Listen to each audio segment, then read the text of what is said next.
नमस्कार, welcome to my channel. मैं हूं मनीषा।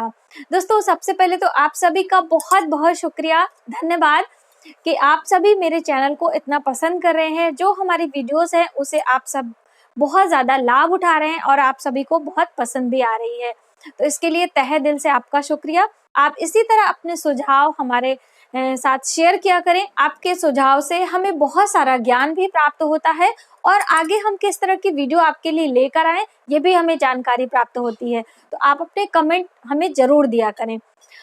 साथ ही दोस्तों, आपकी जानकारी के लिए बता दूं कि आपको हमारे चैनल पर सभी प्रकार की पूजा पाठ से संबंधित वीडियोस प्राप्त हो सकती हैं, आप उसे देख सकते हैं। और यदि आप किचन संबंधी यानी कि कोई रेसिपी देखना चाहते हैं तो वो भी आपको अवेलेबल में हो जाएगी। कोई स्वीट डिश बनाना चाहते हैं या फिर किचन के ट्रिक एंड ट्रिप्स जो छोटे छोटे रोजमर्रा आपके काम आते हैं वो भी यदि आप चाहते हैं तो वो हमारे चैनल पर है। आप प्लीज उसे चेकआउट करें और उसका ज्यादा से ज्यादा लाभ उठाएं। आज की इस वीडियो में हम आपके साथ शेयर करेंगे कुछ महत्वपूर्ण बातें कि आप अपना धन संचय किस दिशा में करें। जैसे कि वास्तु के अनुसार यदि हम अपने घर का रख रखाव करते हैं तो उसका लाभ हमें अत्यधिक मिलता है। और वास्तु के अनुसार अपने घर में आप तिजोरी कहाँ पर रखें, तिजोरी रखते समय और भी किन किन बातों का हमें ध्यान रखना चाहिए, वह सभी जानकारी हम आपके साथ शेयर करेंगे। दोस्तों, ये जो धन होता है इसे हम बहुत मेहनत से कमाते हैं। इसे कमाने के लिए हमें अथक प्रयास करना पड़ता है, तब कहीं जाके आपके घर में धन संचय हो पाता है। नहीं तो बहुत सारे ऐसे लोग हैं कि सुबह कमाते हैं और शाम को वो सारा धन उनका अपने जरूरत में यानी कि भोजन में ही समाप्त हो जाता है, धन का संग्रह नहीं कर पाते हैं। तो कहीं ना कहीं बहुत सारा रीजन होता है कि वास्तु दोष भी रहता है जिसके कारण धन संचय नहीं हो पाता है। तो यदि आप सही दिशा में अपने धन को रखेंगे तो आपको उसका लाभ मिल पाएगा। और साथ में हम आपको ये भी बताएंगे कि आप अपने बच्चों की परवरिश में क्या क्या चीजें ध्यान दें। यानी कि आप जैसे आपने कई कमेंट किए थे कि आपके बच्चों का पढ़ाई में मन नहीं लगता है, तो कुछ छोटे छोटे उपाय आप कर लेंगे तो इससे आपके बच्चों का मन पढ़ाई में लगेगा। और ये जो बच्चे होते हैं हमारे देश का उज्जवल भविष्य होते हैं। यदि हम इन्हें अच्छे तरीके से परवरिश देते हैं और इनका लालन पालन अच्छा तरीके से इन्हें शिक्षा देते हैं तो हमारा देश, हमारा भविष्य सुरक्षित होता है।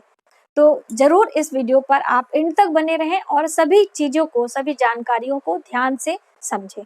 तो चलिए पहले हम आपको तिजोरी के बारे में बताएंगे कि आप अपना धन संग्रह कहाँ पर करें। जैसे कि वास्तु के अनुसार या वैसे जैसे 4 दिशाएं होती हैं और चारों दिशाओं के 4 कॉर्नर होते हैं जिसे कोना कहा जाता है। और उसी कॉर्नर को हम वास्तु के अनुसार बहुत ही शुभ मानते हैं। तो चलिए हम जानते हैं कि अपना धन संचय हम कहाँ पे करें। यानी कि आपको अपनी अलमारी, जो आप तिजोरी कह सकते हैं, या फिर आप अपने अलमारी के अंदर जो तिजोरी बनी होती है वह उसे कहाँ पर रखें।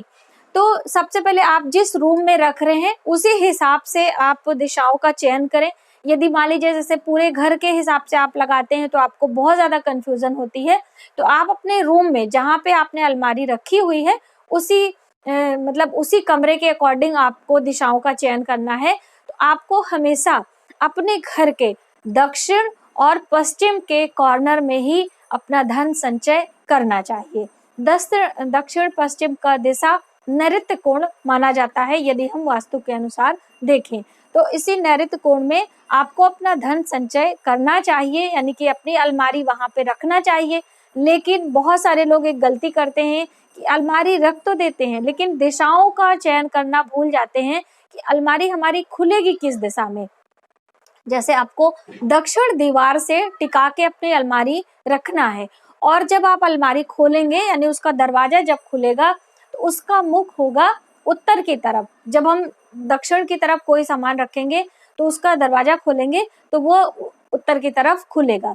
यही सही दिशा होती है। और ऐसे ही यदि आप अपनी अलमीरा सेट करते हैं तो उसमें धन संचय करेंगे तो काफी लंबे समय तक वह धन संचय रहता है। माता लक्ष्मी टिकाऊ रूप से विराजमान होती हैं, क्योंकि उत्तर की दिशा क्या होती है, कुबेर की दिशा मानी जाती है। और कुबेर धन के मालिक होते, एक प्रकार से आप चाबी कह सकते हैं उन्हें, यानी कि धन के देवता कुबेर होते हैं और उनकी दिशा दक्षिण की दिशा होती है। और जब आपकी अलमारी उधर खुलती है तो माता लक्ष्मी स्वतः ही आपके तिजोरी में आके विराजमान होती हैं। तो इस वजह से आप ये जरूर ध्यान रखें। अब मान लीजिए आपके घर में इस तरह से स्थान नहीं है, तो एक दूसरा भी ऑप्शन है कि आप अपने अलमीरा को यानी अपनी तिजोरी को पश्चिम की दीवार से टिका कर रखें। पश्चिम की दीवार से जब टिकाएंगे तो जब आप अलमारी खोलेंगे तो उसका मुख पूरब की तरफ रहेगा, तो ये भी बहुत ही शुभ होता है।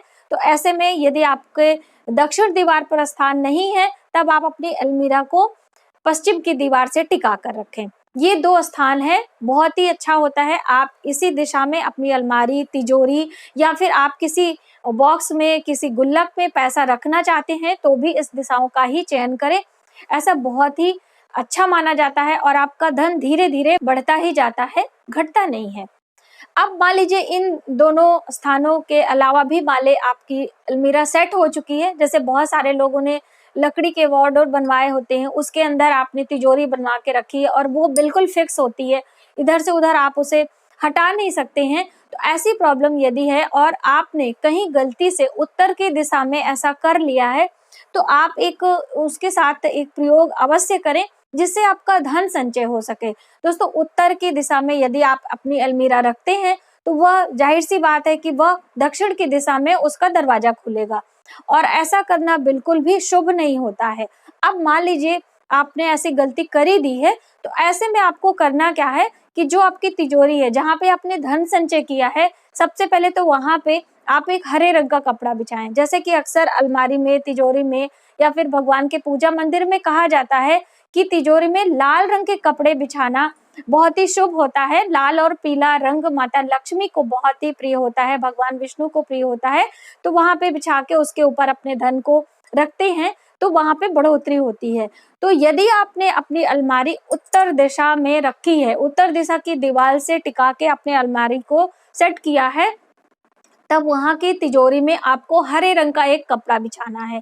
अब उसके ऊपर आप अपना धन संचय करें और हो सके तो एक हरे रंग के कपड़े में थोड़ी सी हरी इलायची बुधवार के दिन आप लाएं और मार्केट से, यानी कि फ्रेश इलायची, जूठी उठी ना हो, आप लाके अपनी तिजोरी में रखें। ऐसा करने से भी आपको काफी राहत मिलेगी और आपका धन संचय हो पाएगा। ये एक विशेष प्रकार का प्रयोग है दोस्तों, आप इसे आजमा के जरूर देखें। अब हम बात करेंगे कि अपनी ज्वेलरी, यानी कि महिलाओं की बहुत ही प्रिय वस्तु है, क्योंकि गहने महिलाओं को बहुत ही प्रिय होते हैं। हालांकि उससे उनकी सुंदरता में भी चार चांद लगते हैं, लेकिन हर महिला को ज्वेलरीज बहुत पसंद होती हैं। तो आप अपनी ज्वेलरी भी इसी अलमीरा में रखें, यानी कि जो दिशाएं मैंने आपको अभी बताई हैं, इस तरह से आप यदि रखते हैं तो आपकी ज्वेलरी बहुत दिनों तक चलती है, यानी कि आगे आपकी जनरेशन इसका इस्तेमाल कर पाती है और स्वयं आप तो इसका सुख यानी उपयोग कर ही सकते हैं। तो इस तरह से आप वहां पर रखें। अब दोस्तों हम बात करेंगे कि मान लीजिए जो आपके घर के जरूरी कागजात हैं, जैसे मकान के वसीयत के कागजात हैं, या फिर आपने कोई जैसे बैंक से हम लोग खरीदते नहीं है किसान विकास पत्र, या फिर और भी इस तरह की एफडी जिसे आप कह सकते हैं, ये आपने खरीदी है, तो ये कहाँ रखें। या फिर आपके बच्चों का जो मार्कशीट होती है, जो उनका रिजल्ट होता है, वो कहाँ पे रखें। ये सभी जरूरी चीजें होती हैं। तो इन सभी चीजों को यदि हम सही दिशा में रखते हैं तो इसमें हमेशा बढ़ोतरी होती रहती है। इसे आप सही दिशा में रखें तो आपको इसे पूर्व दिशा में रखना चाहिए। पूर्व या उत्तर के दिशा में यदि आप इसे रखते हैं तो इसमें धीरे धीरे, यानी कि यदि आपने अपनी मार्कशीट वहां पे रखी है, अपने जमीन के कागजात वहां पे रखे हैं और अपने जो शेयर मार्केट के काम आप करते हैं तो वो भी वहां पे आप रख सकते हैं। ये सभी चीजें वहां से रखने पर उसमें हमेशा उन्नति होती रहती है। तो आप उत्तर दिशा में या फिर पूर्व दिशा में या फिर उत्तर पूर्व की कॉर्नर में, जहाँ पे हम हमेशा बताते हैं कि आपको अपना पूजा घर यानी पूजा का स्थान होना चाहिए, वहां पे आप रखें। यदि मान लीजिए पूजा घर वहां पे नहीं बना है तो ये सभी चीजें आप उसी दिशा में रख सकते हैं। तो ये बहुत ही महत्वपूर्ण चीज है, आप इसे जरूर ध्यान में रखें और ऐसा ही किया करें। अब हम बात करेंगे दोस्तों कि जैसे कई लोगों ने पूछा था कि हमारे बच्चों का मन पढ़ाई में नहीं लगता है, तो उसके बहुत सारे रीजन हो सकते हैं बच्चों का पढ़ाई में मन ना लगने का। क्योंकि सबसे पहले तो आप उनके स्वास्थ्य पे ध्यान दें। कि उनका अंदर से यदि स्वास्थ्य अच्छा नहीं होता है तो भी उनका पढ़ाई में मन नहीं लग सकता, यानी पेट वगैरह कभी कभी खराब रहता है तो भी बच्चों के पेट में उलझन होती रहती है, गैस बनती रहती है। तो इन सभी कारणों से भी बच्चे एक जगह टिक के बैठ नहीं पाते हैं और उनका मन पढ़ाई में नहीं लगता है। ये सभी चीजें ध्यान देते हुए आप बच्चे के पढ़ाई का स्थान चुनें कि बच्चा कहाँ पर बैठ के पढ़ रहा है। तो पढ़ने के लिए स्थान, या मान लीजिए आपके घर में स्टडी रूम है तो स्टडी रूम में जो आपका पूरा रूम है वहीं से आप देखा करिए, तो हमेशा पूर्व दिशा की तरफ मुख करके आप बच्चे को पढ़ने के लिए बैठें, या फिर आप उत्तर दिशा की तरफ मुंह करके अपने बच्चे को पढ़ाने के लिए बिठाएं। यानी जैसे हम पूजा करते हैं ना, बस उसी सेम दिशा में आपको भगवान के दिशा की तरफ ही अपने बच्चे को पढ़ने के लिए बिठाना चाहिए। यानी स्टडी टेबल आपको इसी तरह से सेट करनी चाहिए। और साथ में बच्चों का जो टेबल होता है उसे हमेशा साफ सुथरा रखें। वहां पे बहुत सारी बुक्स वगैरह, आप अननेसेसरी चीजें ना रखें। बहुत सारा एक साथ बुक्स का जब जमाव कर लेते हैं ना तो हमारे दिमाग में बहुत सारे भ्रमजाल हो जाते हैं। इसलिए स्टडी टेबल पर बस उतनी ही बुक आप रखें जितनी आपको जरूरत हो, पढ़ना हो।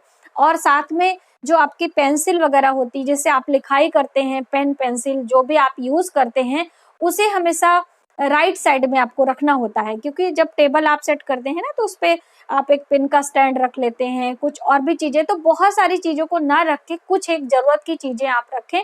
और साथ में एक किसी देवी देवता की प्रतिमा अवश्य रखें। आपके इष्ट देव हैं, आप उन्हें रखें, या फिर एक सरस्वती माता की फोटो आती है, उन्हें आप वहां पे जरूर रखें। मान लीजिए आपने कांच लगाए हैं टेबल पे, तो वहां पे लगा दें, या फिर आपके कोई छोटा ऐसे फ्रेम में लगा के भी रख सकते हैं कि टेबल पे आप टिका के रख सकें। ये कार्य आप जरूर करें। और अपने बच्चों के स्टडी रूम में आप हमेशा ऐसी तस्वीरें लगाएं, जैसे कि स्वामी विवेकानंद की तस्वीर है, महात्मा गांधी की है, मतलब हमेशा उन्हें एक प्रेरणा स्रोत, लोगों की तस्वीरें लगाने से उन्हें एक प्रेरणा मिलती रहती है कि हमें इस तरह से बनना है, आगे जाके इनकी बातों पे हमें अमल करना है। ये सभी चीजें भी हमें ही ध्यान देनी पड़ती हैं। बच्चों को इतना नॉलेज नहीं होता है तो हमें थोड़ा सा प्रयास करना होता है। और दोस्तों, जैसे बहुत सारे लोगों का कहना है कि हमने सभी चीजें सेट करी हैं, उसके बावजूद भी बच्चों का मन नहीं लगता है, तो ऐसे में आप थोड़ा सा गौमूत्र, मार्केट में अभी तो पतंजलि में बहुत सारी चीजें अवेलेबल है, आप गौमूत्र लेकर आए। और जब आपका बच्चा स्नान करने लगता है तो उसी स्नान वाले जल में आपको गौमूत्र मिला देना है। 1-2 ड्रॉप आप डाल सकते हैं, ढक्कन के हिसाब से देखें तो 1 ढक्कन आप डाल सकते हैं, और उससे स्नान करने को बोलें। ऐसा करने से मान लीजिए राहु के कारण कोई परेशानी हो रही है, क्योंकि राहु ग्रह ही क्या होता है कि दिमाग को भ्रमित करता है, वो एकाग्र नहीं होने देता है।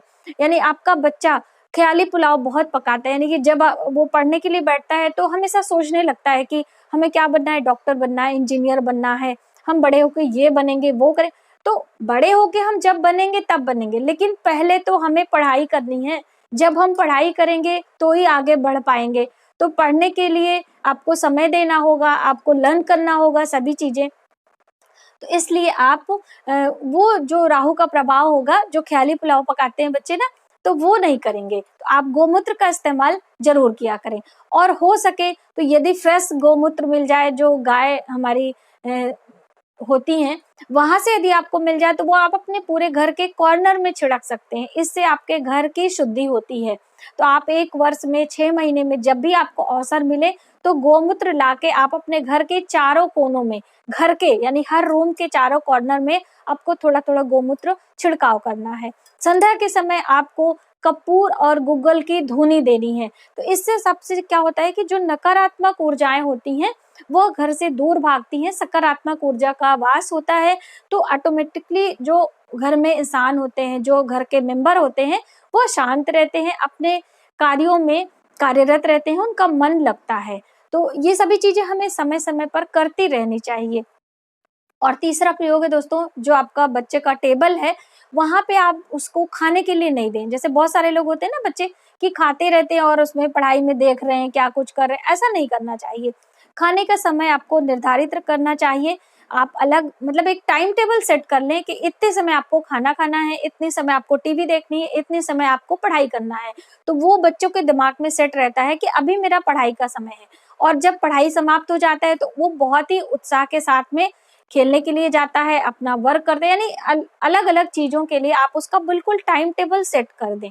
तो इस तरीके से भी आप कर सकते हैं। साथ ही जब भी आपका बच्चा पढ़ता है तो उसके बाएं साइड में, जैसे ऐसे सामने है ना, तो उसके लेफ्ट साइड में आपको एक कांच के बाउल में या चांदी का बर्तन हो तो उसमें आपको पानी भर के जरूर रखना चाहिए।